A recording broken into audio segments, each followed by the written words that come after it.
I had a hobby too. Mine happened to be guns and ballistics, and I studied guns and ballistics as much as I could, and I wrote an article about high velocity.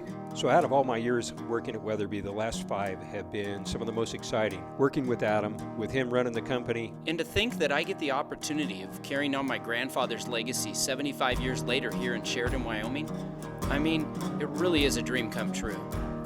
Oh, I'm home. Thank God I'm home. On Our Mark, the Weatherby Podcast.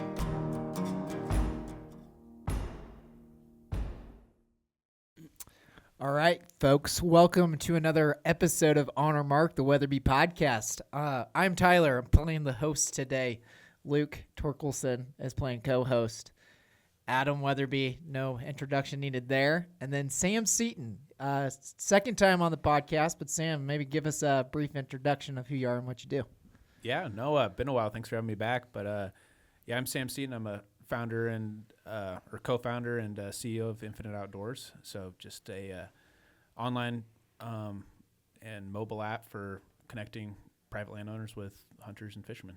Yeah, and it's all mobile based. It's like membership based, so it's pretty handy to just like have it on. If you need to find a place to go, you guys kind of link up everyone, and it makes it pretty easy. Yeah, it just cuts out the middleman, makes it app super easy for people to get private access to ranches. So kind of like your Onyx, but instead of you click on a property, then you can actually hunt it too.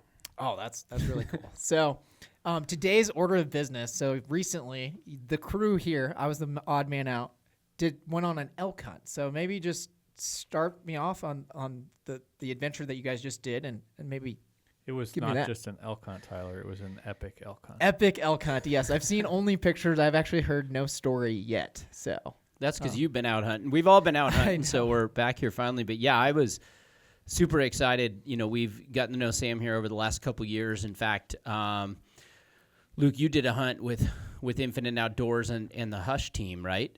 Yeah, last you were year. Supposed to go, but you couldn't. Yeah, I ended up not being able to go last year, and so had this relationship forming, and was talking to Sam, and had an opportunity to go down to Colorado and hunt on one of their properties. But really, in this case, it's a landowner voucher that gets you a tag that can work for public in that area, as well as have some private land that you can hunt on too.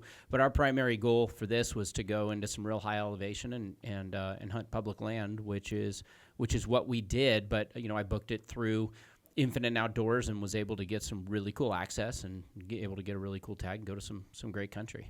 Yeah, the backup plan, if the weather had not cooperated, was the elk would probably have moved down the valley and onto the property where we booked, right? So it was kind of cool being able to have us, which hasn't happened that much this year.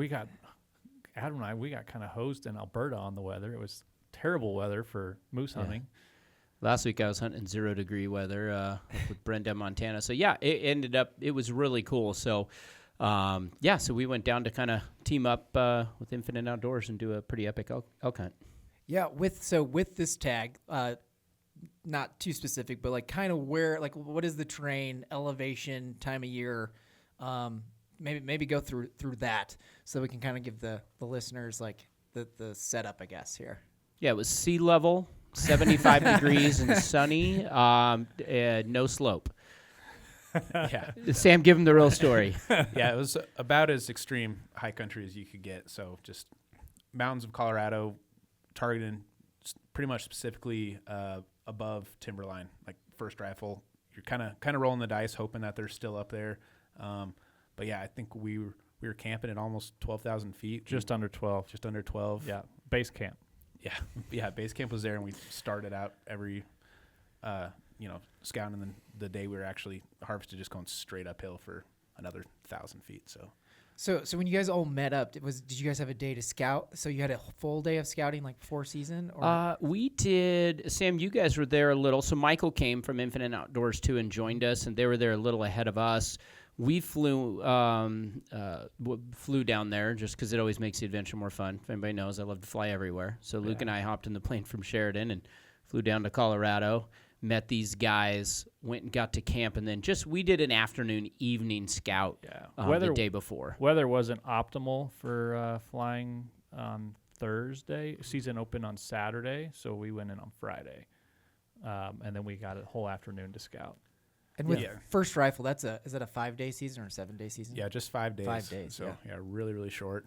And, yeah, I was really nervous going into it because Adam said we got there a couple days before he was able to get in, and there's actually a big snowstorm up in high country. So it was 0 degrees and blizzarding one of the days that we're scouting. We're like, uh-oh, this we might be going to plan B real fast, but it all cleared Yeah, up. because that and it weather was can beautiful. pretty quickly turn elk and push them super low. Yeah. Right?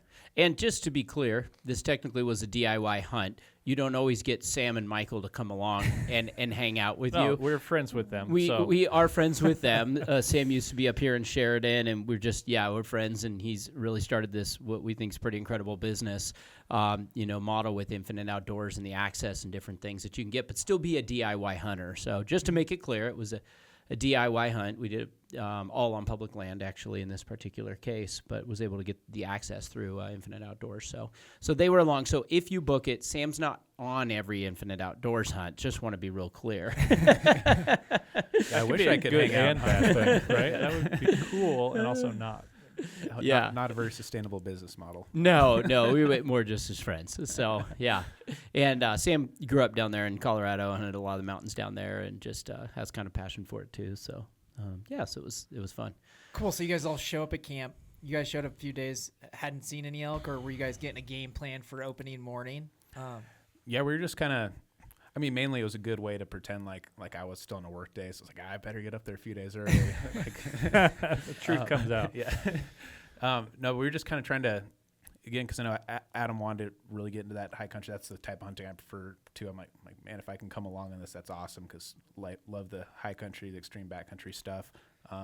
So outside of just the excuse of pretending like it was for work, just kind of wanted to see where they're at, see how that weather was going to affect things, see if it was even possible to get into the few trailheads that we were thinking about. We saw a few, nothing that was like super exciting. Saw a couple elk on a few different ridges, few okay bulls, but nothing got us real excited. So it wasn't until later that Sam was showing me kind of some pics that night, some phone scope stuff, and he was probably trying to see how excited I was getting. I'm like, we'll go find it. We'll go find one. Yeah, well, at least optimism. I mean, a lot of times you show up and it's like Yeah. the only thing you see is orange and other scouters. So Right. it's like We saw a lot of elk on this trip. Just a note, because you said the word high country too. What's really kind of cool is we launched literally 2 days before this trip. Yeah, literally. 1 or 2 days before the Mark V high country, which is what I took on this trip. So it was kind of fun that we were going to hunt at 12,000 feet, and we had just launched a day or two before the Mark V high country. literally perfect. Yeah. Perfect for that. Yeah, That's so I grabbed one of those and a 300 Weatherby, and headed up there with it. So Yeah. it was fun. And similar to Sam, I got to pretend like I was working on this trip too, because our regular camera guy had a prior obligation and could not make this hunt. So I was getting to run a camera on this one. It turned out to be really fun. you've kind of had that job. It's a couple happened times. more than once this year. It has. Yeah. All right. So opening morning, are you guys the guys getting up at 3 a.m. or how? Walk me through kind of day one, I guess. Well, I think that the scouting evening, we saw a lot of elk. We didn't see anything that we probably would have said was a shooter. But we probably saw 50 elk. At least. Yeah, there was a lot of elk. 75 elk. Yeah. And some smaller bulls, all of them pretty far away through the spotting scope. But, yeah, we saw a lot of elk that night. So we kind of knew which general direction, where there was another hunter that was going to be up kind of accessing the same terrain that we were from, probably the same spot. And we kind of got to know him a little, knew where he was going, and we didn't want to go there. He had his mind on a bull that he'd kind of picked out ahead of time. It was a nice interaction with somebody the day before season opened. Yeah, it and was super cool. We kind of shared each of our individual plans and kind of agreed to respect each other's plans. And not There's interfere with- thousands of acres there, and no need to be on the same Right. ridge, glass in the same. Yeah, elk. so we left them alone. They had the bull that he was excited about picked out, so which he ended up not shooting. Yeah, he was camping on Yeah. one that he found, right? Yeah. So, Yeah, we stayed in touch after, and I think they camped on that same bull for several days, half the season, and Gave It up. didn't thought work it was out. gonna be a layup. That one didn't work out. it's That's hunting. elk hunting. Yeah. Turns right out there. that way. Mm-hmm. So Saturday is the first day of the season, first hunting day. We get up early and just start this death hike up the mountain starting at like 12:7, 12:8, or sorry, 11:7, 11:8, and then we go just straight up 1,000 feet. Goal is to get to the top to be able to glass. That's where you start. The beginning is just put your head down. You stop at 12,000 feet. You stop probably every 200 yards and get your breath for about 60 seconds. It's real. The difference between 10 and 12 is not 2. It's like 14. It's a lot. It's crazy. That literally, I mean, because I've hunted a lot at 10, and that was not 10. Yeah. Maybe I'm older. That might not help either. But elevation, struggling too. elevation like impacts people different. Like you could be It's in an the best. equalizer. Yeah, you can be in the best Yeah. shape and still. We were just- talking yeah. to Rob from Spartan yesterday Yeah, about exactly. hunting at about the same elevation. He's like, it really doesn't matter what kind of shape you're in. It affects people in different ways. It's unpredictable, and I don't think any of us had a struggle. None of us got altitude sickness or anything like that. But the first night I was like the scouting night. I went to bed early. I was tired. Oh, it just drains you. It just it makes does. you either get like a little bit tired or you get that little mild headache, and that's usually my experience with Yeah. like That that was- first that day. happened. Then I'm usually. I think usually I good. will mention here, I brought somebody else along in the hunt. This was quite a group, mainly because I knew I was going to shoot a giant bull and we needed a big pack out crew. Always have the best plans. So I have a friend in Texas that's been wanting to go hunt out west, and this year said, hey, I'd love to just come on one of your hunts, give me a camera, give me a pack to help pack out stuff, and I just want to come and learn. Never hunted out west. So I said, cool, we're going on this really easy hunt in Colorado. You should probably come. And so he did tons of training, bought a bunch of gear and all that kind of stuff. And so his name was Joe. And so Joe ended up coming along as well, and worried about, Joe coming from effectively sea level all the way up to 12,000 feet. But he didn't get sick. None of us got sick. But I mean, it's a real deal. Sam, you said you've, like, just going from 9 to 12 or 13, you've got sick before. Yeah, I had a year where I got sick. This was, I don't know, back in the days I was playing football at Colorado School of Mines. So like I was in Decent shape. literally the best shape of my entire life. I'm my early 20s, and I went up set camp at 12:05, and I was sick as a dog the next day. Like couldn't even get over to the edge. I was just curled up in the fetal position, rode it out for a day, and didn't die. But I mean, I was as good of shape as you can get, training every day at 6,500 feet, and growing up on a ranch at 9,300 feet, still got sick. Yeah, it's crazy. I've heard other people too. It's like where your lungs like start to fill with like fluid too. Like things can go south pretty quickly, no matter like how good a shape you are in. So that's always kind of something to think about. Yeah, that's scary. Fun fact about Sam, he just mentioned he played football at the School of Mines. 2 back-to-back seasons, 1,000 yards running back. Oh wow, look at this So guy. back in the day, there was a time. That's pretty awesome. That's significant.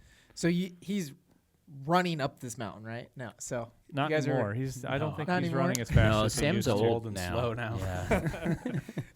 Cool. So game plan is to just death hike a couple miles in kind of Yeah. thing. Well, Yeah. we set up. Our plan was to get to a spot where we're glassing at opening first light, and so that's what we did, and we got there perfect time and start looking for bulls. Yeah, we didn't kind of right away.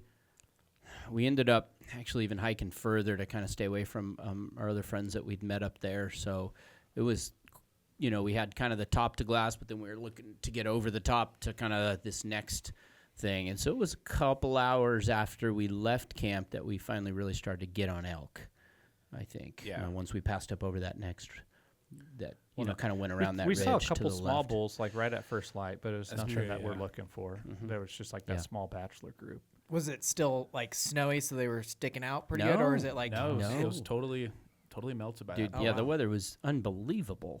I mean, to be in October at that elevation and Yeah.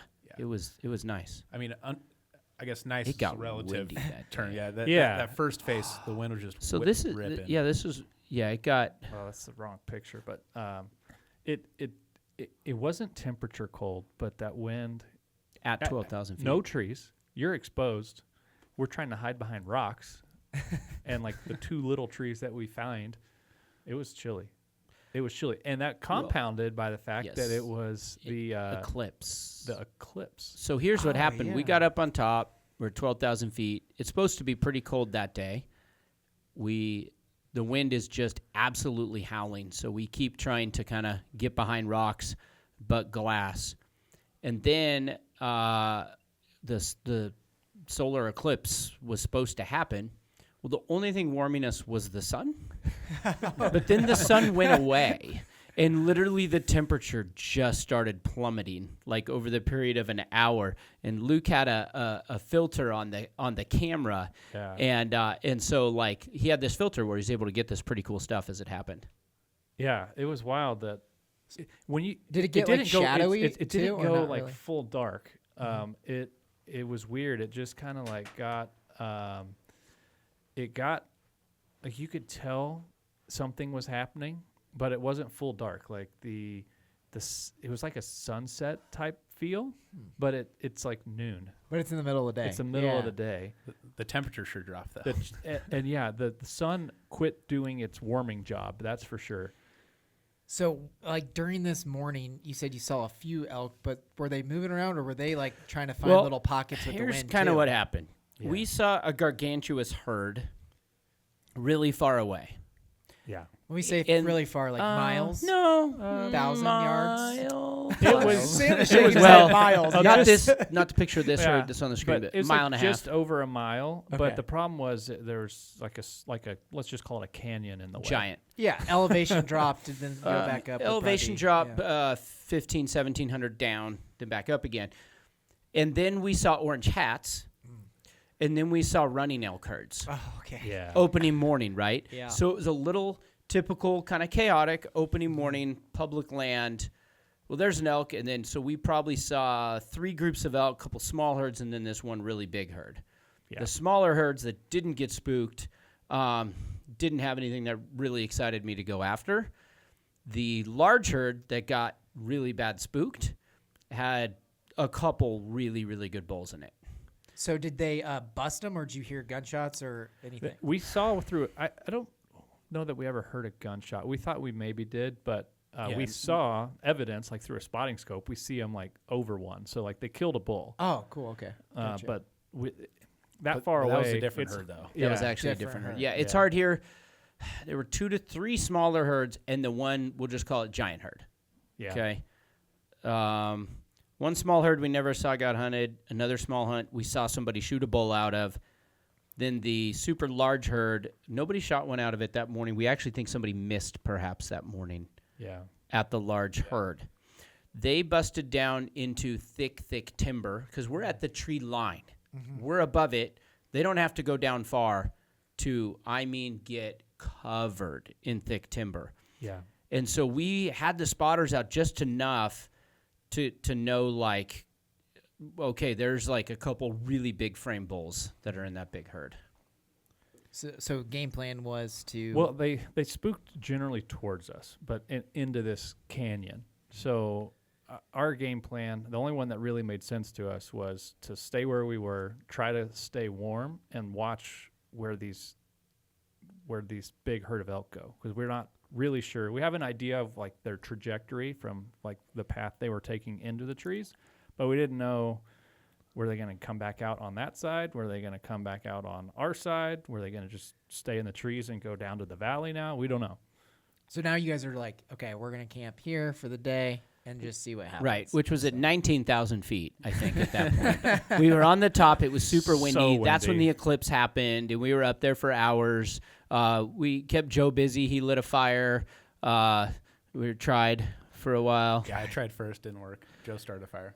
And so Yeah. we were up the there. guy from What do from they say on a Texas, fi- yeah. and with he started fire. The Started a fire. Colorado guy could. Couldn't. It's well, like, what he is was it? a Boy Scout and in the military. Yeah. What do they And say? he A almost fire blew word? us up though. He almost. Okay, maybe walk me through that real quick. Well, we're The still upside struggling. down jet Yeah, boil. so upside down jet boil is how we ultimately started. Nothing else was working, so we just lit it, puts it upside down, just a ball of flames just going everywhere, and he's just holding it. Yeah. All right.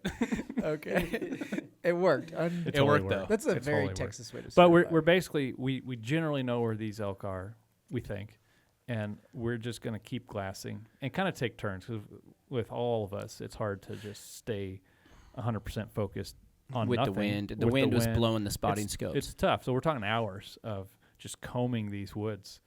And that's when the trying eclipse to- happened and it got cold. Yeah, trying to look for these elk. Tree by tree. Because these other smaller herds, we'd seen there's nothing. We knew where the other hunters were. This big busted herd that dropped in, we were the only ones that would have had a vantage point on these elk at that point. No one else could have seen these elk. And that we know. there were a couple really large bulls in the herd. Yeah. So And it's And- day and- one. and- It's day one. You're like, and let's you see what don't leave happens. elk Yeah. to find elk. That is true. That So- is until you do. until you until you do. until you do until So I kind of just set up a grid system with the spotter. We've got a really nice Swaro 95 millimeter with our camera body goes on it. I think I actually had taken the camera body off at this point because sometimes it's just easier on your eye. And I'm just like working this whole hillside. when you grid, do you do like reading from left to right, or do you do up and down? on I your go grid? up and down, and then I use on the tripod. I use like the degrees on the bottom to make sure I cover everything. And so I was just like doing a grid, That's and cool. I saw And this was hours. We'd probably is hours. 4 hours or more after we'd seen the herd go in there. yeah. Yeah. Maybe 5. Yeah, this was after the survival fire and everything. So. And after the eclipse, mind you, as So well. now we're like mid-afternoon. Yes. Get, It is. get into Yes. this. And I see like a white belly, and then so that catches my eye. I thought it was a rock at first, but it was like that kind of lighter color, elk belly color. And so I just focus on this one area, and I start to be able to see there's another one, there's another one, there's another one, and I just go, found them.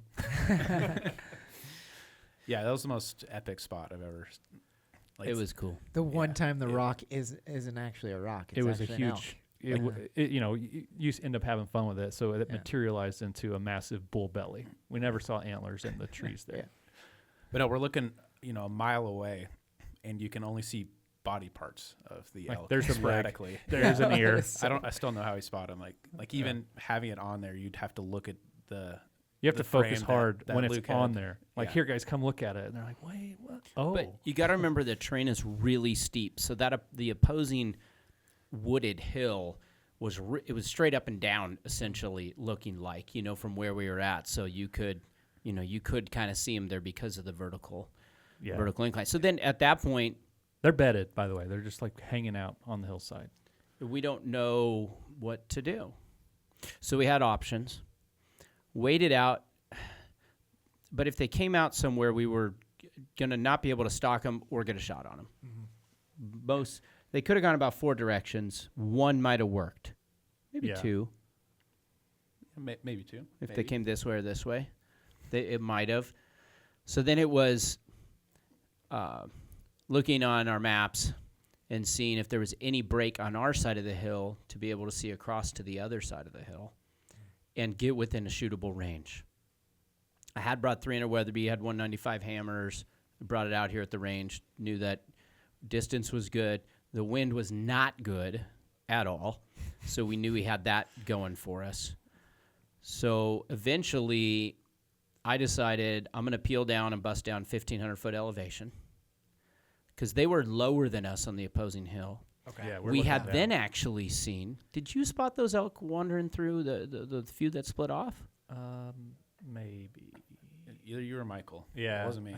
I think I might have. So, I saw one get up and reposition, but then I never saw it lay down. I thought they were just kind of like, Milling around, yeah. rolling over on their pillow, and there was like a faint trace of a game trail leading to this clearing, and so I'm just combing again. I'm like, oh, there's an opening over there, and they're starting to come down like a couple at a time. It's not like the whole herd's moving.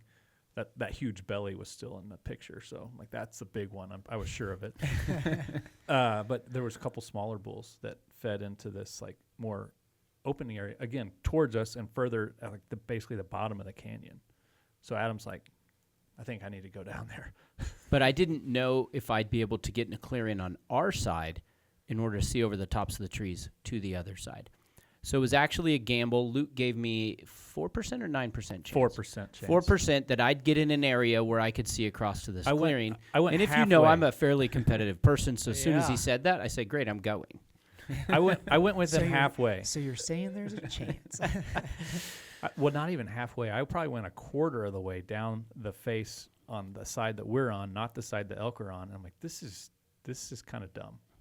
Like, this is really steep. So that's when Luke generously offered, I'm going to stay right here and just glass while Yeah. you keep going And down. So we sent Selfless. the guy from Texas with a camera. down with me. So I busted to the top. Sam and Michael were To the bottom. To the or bottom. to the bottom. Yeah. Sam and Michael were our eyes up top. There was going to be no comms down in the depths of everything. So it was, let's all go and see what happens. So I keep dropping. And then the spot that I got to on the map that I thought would have a clearing didn't. So I just kept dropping. 4%. Then all of a sudden, right below that spot, I could see the clearing on the other side. It's about 500 yards. To which all the elk had just gone through the clearing. I was probably 3 minutes too late. I saw a small bowl in the very back, and all the elk had gone down and were probably in a water in the creek at the bottom. And if I was there 3 minutes before, probably could have shot a good bull at 500 yards, one of those big ones. Yeah. And then, but I didn't. And so I did have that clearing. So I'm down there with Joe. And all of a sudden I hear bugling. We're talking Colorado elk rifle season. Yeah, that's pretty wild. And I'm Yeah. like, they're down in the creek. Let's see if we can kind of move this way. And I had this great plan. So we were moving. And then we busted them at like 40 yards. Oh, they just They came into us. They came to us. I Came thought to they Adam. were down in the creek still, and I'm way up on the other side. They came right at me. No idea. Wind was in our favor. Ghosts of the forest. The visual was not at that point. So we're just tromping through the woods thinking they're down in the creek. They crossed the creek and were coming straight up my side, right at me. Gotcha. So they were wanting to come up your guys' entire Right. face. Mhm. So then, Doing So what we what- were hoping they would do several hours before. Yeah. Yeah. Hoping. You don't know. so then never know. basically some cows busted me. Okay. Super close. They start going one direction. They start going my left. And then I'd start cow calling. I see antlers in thick timber and did one of those 2 minutes like wing and a prayer, try to get up where they didn't win me and see if I could pop off a shot real quick. This is a big herd. This is not 15 elk. This is like Well, this one 50 actually ended up being plus. about 50, 50? 40 to 50. Yeah, I haven't tried to count in the Yeah. in the video, Yeah. but it's at least 50. Yeah, it's a good 50. So, I don't know. I did some pretty good cow calls. Stopped them for a bit. Was rummaging around the trees. Saw some antlers. Nothing that I thought was the big frame that I'd seen earlier in the spotting scope. So, then I went.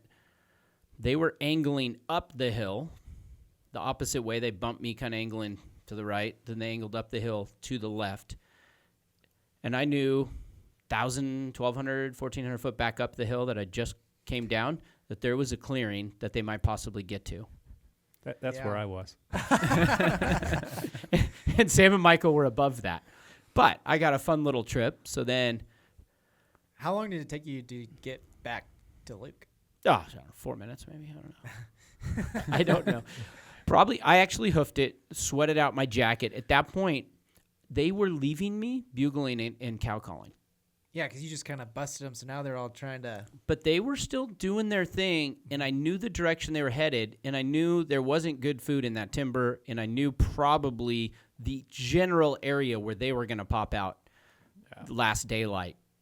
Yeah, and they didn't wind you, so they knew something wasn't right, but they didn't know it was. a That's the hunter. thing. Wind was in my favor. They just saw me. So And they there's- didn't. There's a totally, fair amount of yeah. snow in the woods, so we're Yeah, pretty quite a bit. confident they're not going to stay in the woods all night. They're going to come Yeah. out to one of these clearings. The direction they were headed, there was a few different options. So I go straight back up. They're angled up the hill towards where we think they're going to go. I go straight back up. I end up linking up with Luke. We almost settled in a spot. Decided not to, which later would have been amazing if we did. We sat there for a few minutes. We said, let's go find Sam and Michael. Yeah. We go up the hill and we find those guys, and we come up with a strategy together of where we're going to sit and hope that they come out. Yeah. Just then, we hear bugling. They indeed had been doing what I thought they were going to be doing in the direction pretty much right when I got together with you, you heard bugles even before that. Before that, I heard very faint bugles, and then when I met up with you, you're like, "Did you hear that?" I'm like, "I've been hearing it for a little bit, and I think they're generally that way." And we're like, "Well, we need to get up in the open. We need to get back with Sam and Michael." The night before, when we were scouting, there was a smaller group where we ended up setting up, and we're like, they're probably gonna come out over there. So we set up back at this rock pile, all four of us. We lost Joe. Joe didn't come back up the canyon. We found him later. So Joe is gone Joe's for a fine. while. Joe's fine. Yeah. Joe is fine. He is with us. May he rest in peace. Yeah. Yeah. So, just for So the when sake you of the guys story. got to your like little powwow of like, hey, this is a strategy for tonight. How much like daylight is left? There's a couple hours. Yeah. Yeah, about 2 hours probably. Yeah, it was Maybe 2.5. yeah, somewhere it was in there. 3 or 4 o'clock or something. Yeah. Yeah. Yeah. So we got in this spot and heard him bugling. Yeah, we settle on this rock pile, but we're back to the top again, like the very top. Yeah. Above the timberline. So basically we're hoping they're going to feed out of the timber into the above timberline, right? So that's kind of right at that. So we're up in some rocks waiting for them to come out. One of the areas it could have been as close as 100 yards. One of them was maybe 300 to 400 yards. We had a visual on a couple different areas that they could feed We had up. really good visibility from where we were set up. And really good wind, too. When I say good, I mean strong. Strong. Very good. Very Consistent. Yes. Yes. Yeah. Actually, to check the weather, we wouldn't check to check the wind direction and speed and forecast. I just checked my aviation because that's at flight levels. So I pretty much just checked the wind, and Sam's a pilot too, so checking the aviation weather to see how the planes were doing. That's pretty much where we were. Yeah, we were Shout up out to there. 4Flight. Yeah, That's right. That's right. exactly. So we waited and heard the bugles. So you're getting set up, like it's go time. Like stuff's Hour gonna and a happen. half.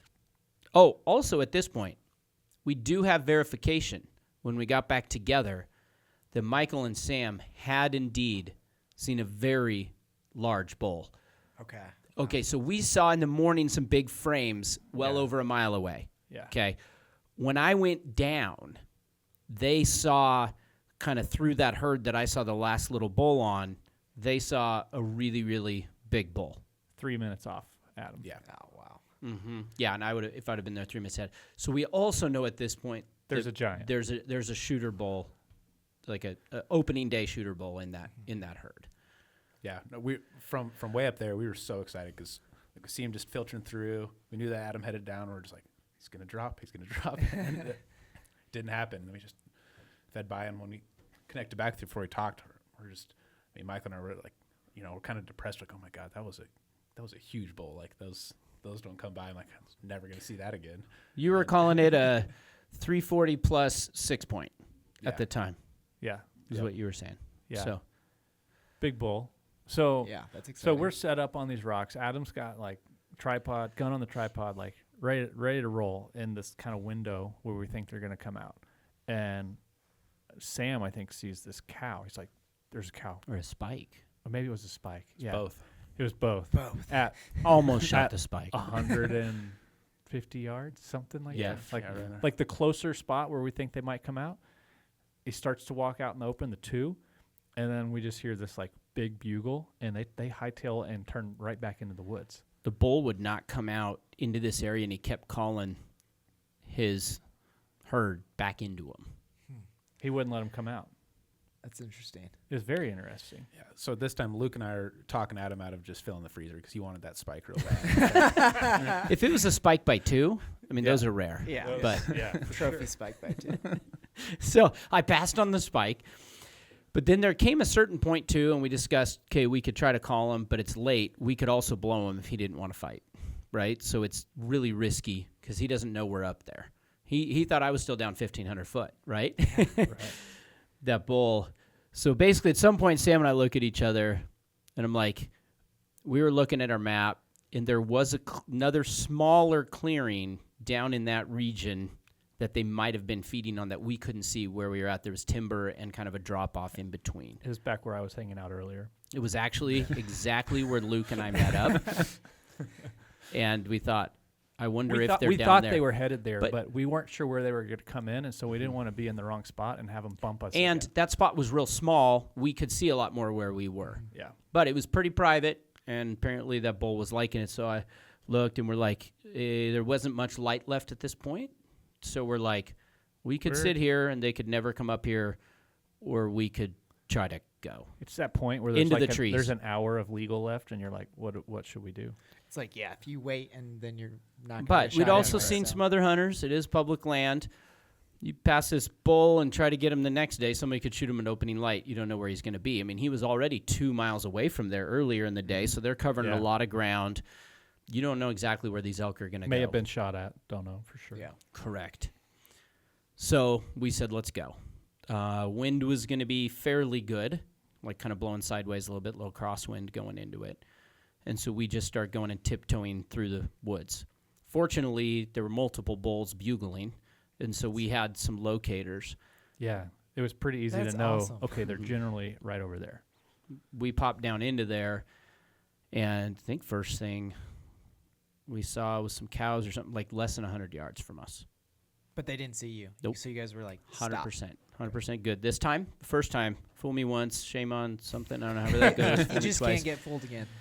Yeah. So we didn't get fooled, and we get down in there and see a few cows, and then this little 5-point comes out. Like, how far? Yeah, 75 yards or something. Man. Like it Yeah, wasn't like- far. Like board, like you'd contemplate it with a bow if you take that shot. But we could tell most of the herd was kind of down this drawn up this hill, but there's a lot of trees. We needed to be able to peek around the corner. And the further down we go, it's actually the wind's getting worse because the way the crosswind was, it was all of a sudden a tailing crosswind. And so, like, we were a little nervous about getting more into sight that we'd get winded. And so it was playing this game of kind of dodging around trees, hoping we didn't get winded, and hoping we could see the bull that we thought was in this group. And so we see this other bull. I'm looking at the 5. I'm like, you think that's a 340 plus 6-point? Sam's like, I don't think that is. That's not. right? And so, actually, it was a good little 5. It's a solid 5. Yeah. A solid I mean, 5. Not a dink. Yeah. All Better elk. than the spike by 2 we had to talk Adam out of. I would say all elk are So big elk to me. basically, to land this thing here soon, we keep popping around the trees, and all of a sudden we pop around where like 30 more elk are visible. Yeah. They're just feeding on this hillside. And I'm kind of in the lead, so I might be the only one who could see them at the time. Or Luke, you might. I think we all did. All of a sudden, there they are. And I Yeah. pull up my binos and do the scan in no less than 2 seconds. And I'm seeing small bulls, but when you see a large bull frame, I don't know, Sam, you could say, because you said you saw. There was a change in Adam's demeanor. Yeah, no, he's in a league of his own. You don't even like when you see a bull like that, you just know it's not. You're not like trying to field judge it. You're just like, holy cow, where's my gun? You know, like that's all that goes through your mind. Right. You said I turned around, my eyes were popping out of my head. Oh yeah, And because I'd left my rifle like probably 8 feet away on the other side of a thing when I was kind of just crouching around, and I just turned around with my eyes like big. Give me the rifle. Yeah. Look, and you're rolling, right? Are you? Yeah, I've got the camera running, and so I haven't put my eyes or the camera on the bull yet, and I generally can see where he's looking. So Adam grabs his rifle, tries to get into more of a shooting lane, shooting position, and I just kind of ease my way right behind Adam, and I'm still like, I'm asking Sam, like, where is it? And Sam's like, I'm not 100% sure. And so we haven't seen it yet. And there was one little, like, cedar-looking brush on this hillside, and he had his head behind it, and all of a sudden he lifted it up. I'm like, oh, there he is. It was twice the size of anything else. It was huge. It was huge. So it was tiny bit of light left, end of opening day. You know, at that point, we've been hunting for 12 hours, Yeah. essentially, since we'd got up. Just- Like just- total that day, I mean, I climbed 3,800 feet, you know, so I mean, it's legit hunting. Over 11,500 feet. Yeah, at that altitude. And the big guy's now a little under 300 yards away. Quartering away. So I just lined up on him, and he was quartering away pretty significantly. Yeah. But at that point, especially with the wind and all those things, I wasn't going to wait for anything better. It was good enough for me. So I shot. Actually hit him a little low because he was so close, I didn't even range him. It was 300. Yeah. He was a little excited. Did we mention that? Oh yeah. Then, Adam getting excited. then he no way. comes running. The whole herd comes running straight at us. Like directly towards us. Yeah. And then he stopped, turned broadside, pretty much popped one in his heart, That shot definitely killed him, but he's still on his feet. and then he took another couple steps. And when you're in that kind of brush with that kind of bull, and then I took You just keep yeah. I took a third, popped it in the heart again, and rolled him down the hill. So, yeah. So we Yeah, I got some like really cool footage of the kill shot. You can see all 3 vapor trails from each shot, and you can see the impacts. You see the herd just like in slow motion, like running downhill. When he falls, he fell on this big deadfall log, and it almost broke it in half. His antler falls on there, doesn't break the antler, but breaks this log almost in half. It's wild. So reaction, you're excited. He's just like right there. Yeah. You saw him go down. It was so cool because we'd seen him first thing in the morning, then we'd spotted him midday bedded. Then I go down there, just missed him and blow him. Then we go up there and wait, and they weren't coming into us. Then we go and get. So it was kind of this fun, like, couple hours. Oh, okay, maybe not. Couple, and then to get him at last light, knowing that I don't think that bull was going to make it through rifle season. Yeah, it's like you Not finally caught still up to him. bugling like that. That's what we Yeah. talked about at the end. It was like we got to rifle hunt during archery season. And 'cause if they he were wouldn't have so been loud, we vocal. wouldn't have found him again. Yeah, that's so, crazy. So by him Super being cool. loud, and so we go up to it, and not only was he a big 6x6, he had on his right 4 sword, he had a 7th growing off of it. And you an never extra. saw the flyer before you shot? Nope. Nope. Nope. Yeah. There was enough going on. You didn't need to see it. I was going to say, when you guys Yeah. first So- sent me the picture, because before this, the only thing I saw was a picture, and I was like, look at that thing. So he's the biggest bull elk I ever shot. I mean, his swords, his 4s were over 22 inches. But I mean, even his 6 and his whale tails were just huge. So he was and he was an old bull. His ivories were ground down to almost nothing. And so, yeah, it was, they're over 50-inch main beams, right? Yeah. It was. Yeah, So, 51, if I remember. Wow. yeah. Yeah. Big, long main beams and just a beautiful, beautiful bull. And it was fun to take the high country 2 days after it came out.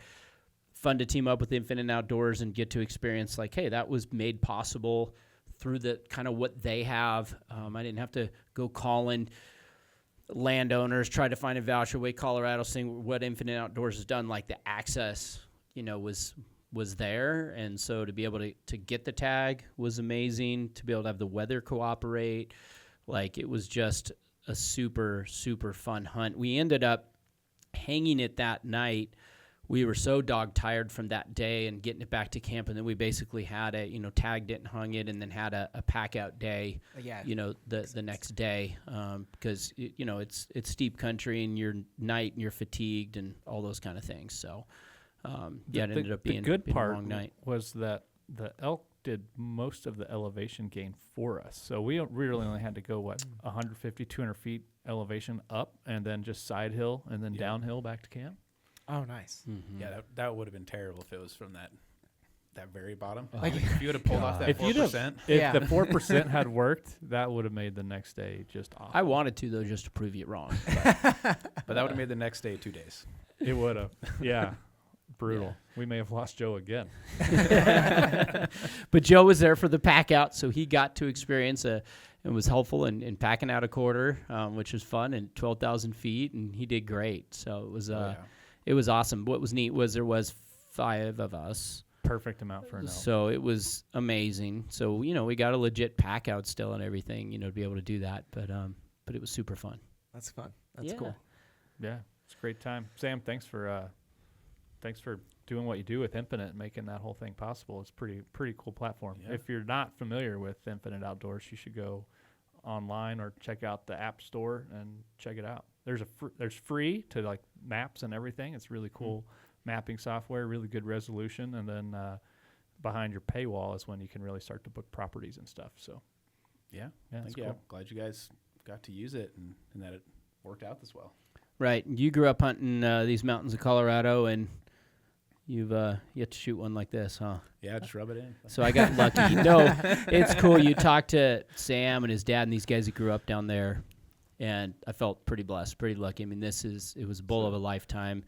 It took a team, took a lot of spotting, took a lot to really make it happen. In fact, later, a guy reached out that had archery hunted this bull for quite a while and ended up not getting it. So it's kind of bull that you would go and chase. And so we did not have him picked out before opening day.